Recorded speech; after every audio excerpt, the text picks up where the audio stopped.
यानी सेमिनार आप बहुत जगह गए होंगे, लेकिन ये सेमिनार ऐसा सेमिनार है, इस सेमिनार में क्या होता है, जैसे युवा सब अभी के समय में क्या होता है, युवा सब जैसे पढ़ाई करते हैं उसको पढ़ने में मन नहीं लगता है। पहली बार पढ़ाई भी करता है, भूल जाता है। तीसरी बार टेंशन रहता है, हताशा में रहता है, निराशा में रहता है, कोई काम करने में मन ही नहीं लगता है। आजकल के लड़का का समय कहाँ बर्बाद है, सब जगह होता है नशा में। सर बता रहे थे नशा के बाद, नशा में समय बर्बाद होता है, उसके बाद मोबाइल में समय बर्बाद होता है, उसके बाद इधर उधर समय बर्बाद होते रहता है। अब सोचिए ऐसा लड़का सब समय बर्बाद होता है। अभी के समय में क्या होता है, पढ़ता लिखता है कम, लेकिन जो है दिखावटी में ज्यादा रहता है। आप सोचिए जब घर से चले थे, घर का दहरी टपे थे, तो माता जी पिता जी कितना मुश्किल करके पैसा देता है।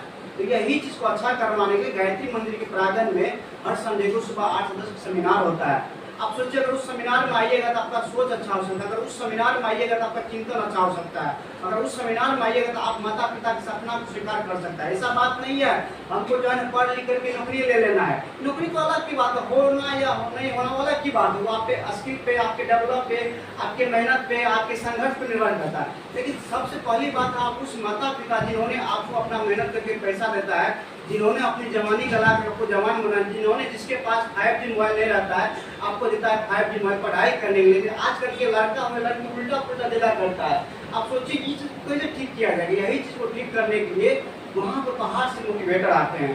पटना से कल एक मोटिवेटर आ रहे, हम लोग बुलाते रहते मोटिवेटर को, इसलिए हम आप सबको रिक्वेस्ट करते हैं अगर आपके पास समय होगा ना कल उसमें आइएगा, और उसमें आने से आपको रिक्वेस्ट के साथ करते हैं अगर आप उसमें आ गए, 1-2 संडे आइएगा ना तो बहुत अच्छा चीज लगेगा उसको समझने में, बहुत अच्छा चीज हम लोग बताने का प्रयास करते थे। यही सिलसिले आप सब लोग आए थे बताने के लिए, क्योंकि आप लोग के पास समय तो बहुत लिमिट रहता है, क्योंकि स्टूडेंट जीवन होता है बहुत संघर्ष करने का, स्टूडेंट जीवन होता है मेहनत करने का, स्टूडेंट जीवन होता है कुछ बनने का, लेकिन यही जीवन लड़का सब डरता है समय को बर्बाद कर देता है। तो यही चीज को पता नहीं चल पाता है, इसलिए नहीं पता चलता क्योंकि जैसे वो रहता है उसका वैसा संगत उसका दोस्त भी रहता है। इसीलिए हम आप सबों से हाथ जोड़ के रिक्वेस्ट करते हैं आपके पास समय है ना कल उसमें जरूर आइए।